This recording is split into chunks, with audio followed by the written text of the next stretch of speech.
மகிமையான தேவனுக்கு ஸ்தோத்திரம் செலுத்துகிறோம். நல்ல தகப்பனுக்காக நன்றி. சகலத்தையும் படைத்தவரும் சகலத்தை உண்டாக்கினவருமாய் இருக்கிறேன்.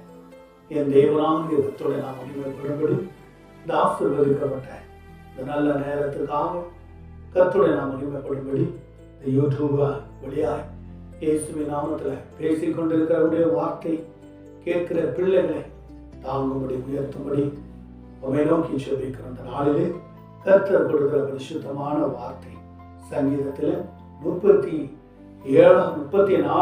அதிகாரத்தில் 19 வசனம் சொல்லுகிறது. நீதிமானுக்கு வரும் துன்பங்கள் அநேகமாய் இருக்கும், கர்த்தர் அவைகள் எல்லாவற்றிலும் நின்று அவனை விடுவிப்பேன் என்று சொல்லுகிறார். நீதிமானுக்கு துன்பங்கள் அநேகமாய் இருக்கும். நீதிமான்கள் அநேக பாடுகள் வரும்.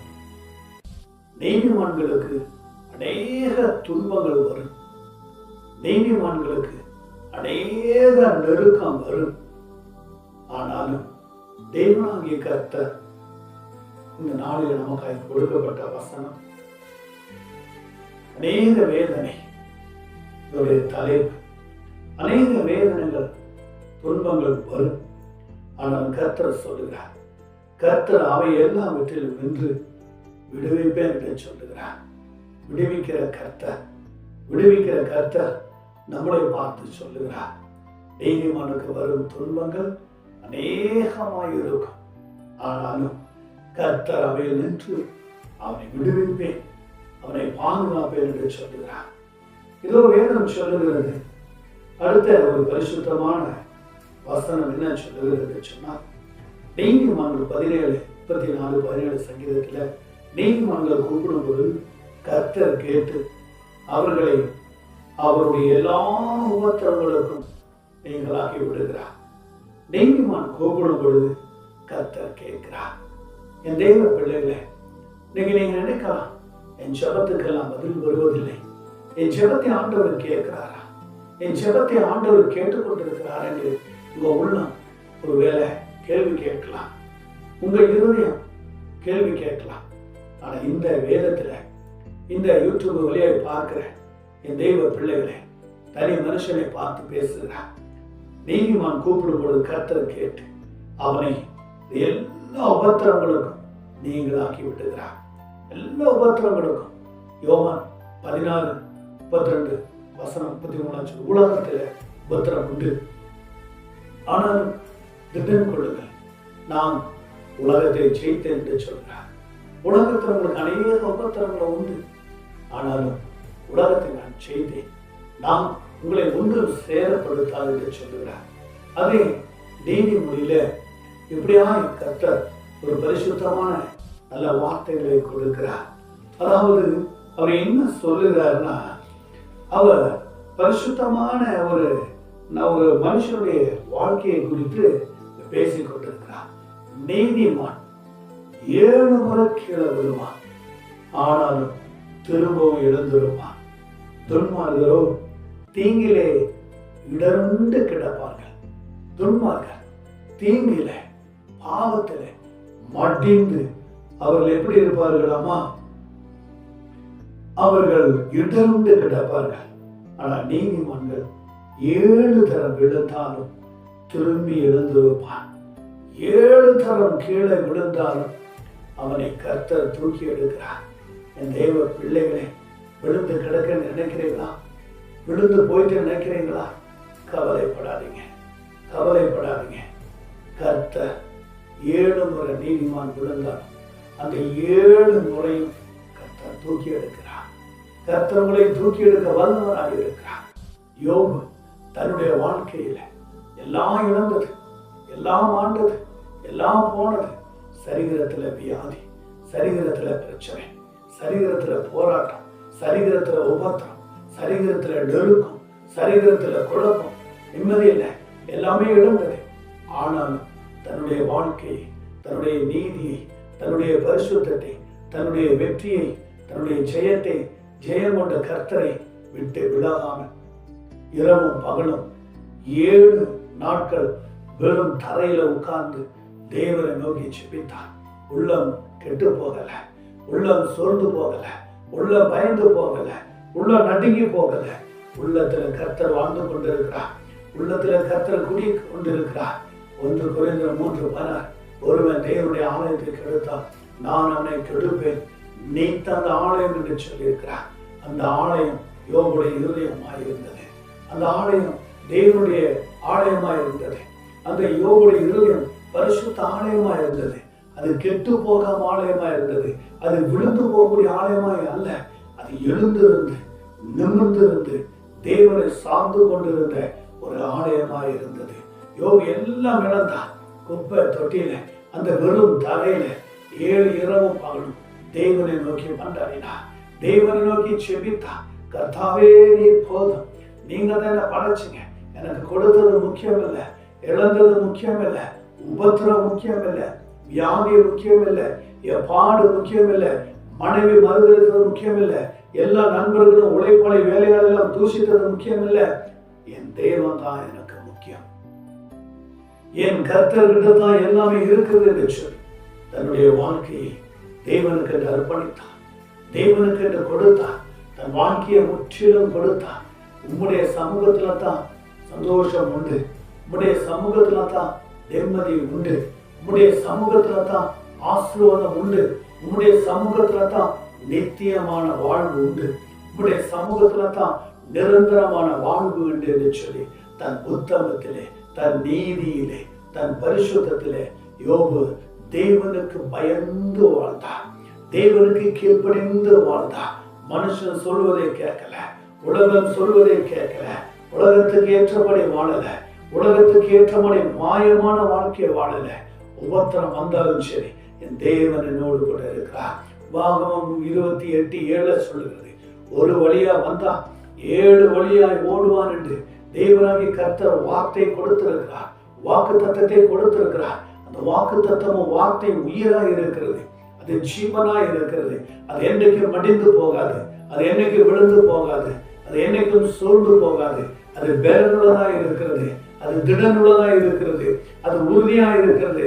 அது சகலத்தையும் சாதிக்கும், அது சகலத்தையும் ஜெயிக்கும். ஜெயித்தவர் என் உள்ளத்தில் இருக்கிறார், நான் அவரை நம்பி இருக்கிறேன்.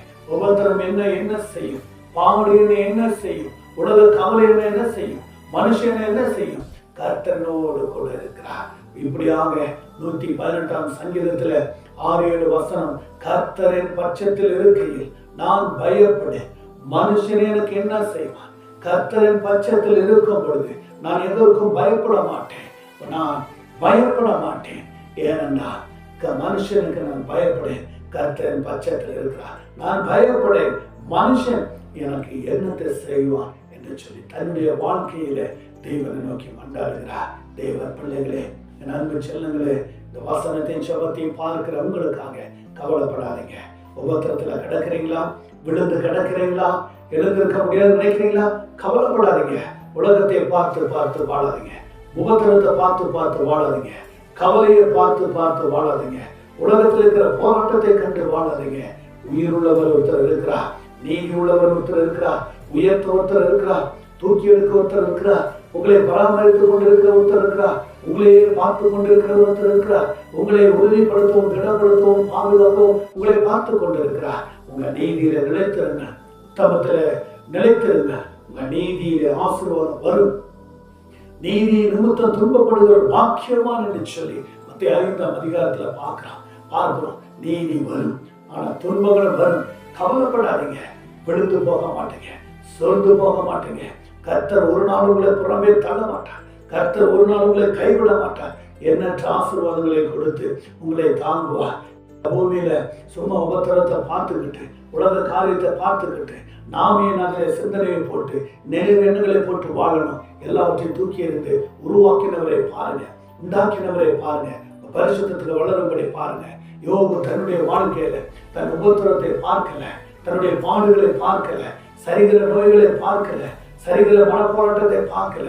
கர்த்தரை பார்த்து வாழ்ந்தார், கர்த்தருடைய நித்தியத்தை பார்த்து வாழ்ந்தார். நான் நித்தியத்துக்குரியவன், நான் பரலோகத்துக்குரியவன், நான் பரிசுத்தத்துக்குரியவன், நான் அங்கு போகக்கூடியவன், எனக்கு அங்குதான் வாழ்வு, அங்குதான் நித்தியம், அங்குதான் நிரந்தரம் உண்டு என்று சொல்லி தன்னுடைய வாழ்க்கையிலே பரிசுத்தத்தை பார்த்து செபித்துக் கொண்டிருந்தார். இரவும் பகலும் தெய்வ சமூகத்தில் உட்கார்ந்து கொண்டு 3 நண்பரோடு கூட உட்கார்ந்து கொண்டு தெய்வனை நோக்கி செபித்துக் கொண்டிருந்தார். தெய்வனை நோக்கி துதித்துக் கொண்டிருக்கிறார். என் தெய்வனே, நீங்க போதும், என்ன உபத்திரம் இருந்தாலும் எனக்கு கவலை இல்லை. நீங்களும் அவ்வளவு உபத்திரத்தை ஜெயித்திருக்கீங்க, நீங்களும் அவ்வளவு பாடுகளை ஜெயித்திருக்கீங்க. என் தேவனாகிய கர்த்தனோடு கூட இருக்கும் பொழுது நான் எதற்கும் கவலைப்பட மாட்டேன், நான் எதற்கும் சோர்ந்து போக மாட்டேன். என் விசுவாசம் உறுதிப்பட்டதா இருக்கும், என் விசுவாசம் நிலைப்பட்டதா இருக்கும், நான் சோர்ந்து போக மாட்டேன் என்று சொல்லி வைராக்கியமா ஜெபித்தார், விசுவாசமா ஜெபித்தார், ஆசீர்வாதத்தை பெறும்படி ஜெபித்தார், தன் நீதியை ஜெயிக்கும்படி ஜெபித்தார், தன் நீதியாய் வாழ்ந்து தான் காண்பித்தார். நீதிமான் 7 முறை விழுவான், ஆனால் விழுந்த இடத்திலே கிடக்க மாட்டான். விழுந்த இடத்துல தான் எழுந்து கொண்டே இருப்பான், விழுந்த இடத்துல தான் செபித்துக் கொண்டே இருப்பான், விழுந்த இடத்துல தான் உயர்ந்து கொண்டே இருப்பான். விழுந்தா தான் ஜெயம் கிடைக்கும், விழுந்து போனா தான் வெற்றி கிடைக்கும், விழுந்தா தான் ஜெபம் அதிகரிக்க முடியும், விழுந்து போனா தான் உபவாசம் அதிகரிக்க முடியும், விழுந்தா தான் பரிசுத்தத்தை அதிகரிக்க முடியும். விசுவாசம் விழுந்தா தான் விசுவாசம் பெருகும், விழுந்தா தான் கர்த்தரோடு அன்பை ருசிக்க முடியும், விழுந்தா தான் கர்த்தருடைய உறவில நிலைத்திருக்க முடியும், விழுந்தா தான் ஆசீர்வாதத்தை பெற்றுக்கொள்ள முடியும், விழுந்தா தான் கர்த்தரோடு சேர முடியும், விழுந்தா தான் கர்த்தருடைய வார்த்தையை கேட்க முடியும், விழுந்தா தான் கர்த்தருடைய பரிசுத்தத்தில் உயர முடியும். தேவ பிள்ளைகளை, வசனத்தின் சபத்தை பார்க்கிற உங்களை கர்த்தர் நேசிக்கிறார், கர்த்தரை நேசிக்கிறார், கர்த்தரை நேசிக்கிறார், அன்பு சேர்க்கிறார். இப்பொழுதே பார்க்க பார்க்க பார்க்க விழுந்த உன்னை தூக்கி எடுக்கிறார், விழுந்தவனை தூக்கி எடுக்கிறார், விழுந்தவனை தூக்கி எடுக்கிறார், சோர்ந்து போனவனை தூக்கி எடுக்கிறார், சோர்ந்து போனவனை உற்சாகப்படுத்துகிறார், விழுந்து போன உன்னை உயர்த்துகிறார், விழுந்த இடத்தில் உன்னை தூக்கி எடுத்து மறுபடியும் அவருடைய சமூகத்தில் கட்டி எழுப்புவார், மறுபடியும் அவருடைய சமூகத்தில் கட்டி உயர்த்துவார். பயப்படாதே, பயப்படாதே, விழுந்து போக மாட்டேன், விழுந்து போக மாட்டேன், விழுந்து போகாமல் உன்னை காப்பாற்றுவார், விழுந்து போகாம உன்னை உயர்த்துவார், தட்டிக்கு விழுந்து போகாம உங்களை மேன்மைப்படுத்துவார். தேவ பிள்ளைகளே, இந்த வசனத்தின் சுபத்தை பார்க்க உங்கள் கர்த்தர் உங்களை நேசிக்கிறார், கர்த்தர் உங்களை பிரகாசிக்கும்படி செய்கிறார். இப்பொழுதே அவருடைய சமூகத்தில் கொடுங்க, எதை குறித்து கவலைப்படாதீங்க, எப்பொழுதும் விசுவாசத்தில் உறுதியா இருங்க. நம்ம விழுந்து போக மாட்டோம், விழுந்து போக விட மாட்டார், விழுந்து போக விட மாட்டார். விழுந்தவர்களையும் அவர் உயர்த்துவார், விழுந்தவர்களை தூக்கி எடுப்பார். இன்னைக்கு நீங்களும் கர்த்தருடைய சமூகத்துல விழுந்து கிடக்கிற உங்களை இப்பொழுதே, படுக்கையில விழுந்து கிடக்கிற உங்களை இப்பொழுதே, முடவனாய் கிடக்கிற உங்களை, சப்பனையாய் கிடக்கிற உங்களை, குருடனாய் கிடக்கிற உங்களை, முடவனாய் கிடக்கிற உங்களை இப்பொழுதே இயேசுவின் நாமத்துல எழுப்புகிறார். எழும்பி பிரகாசி, எழும்பி பிரகாசி, எழும்பி பிரகாசி.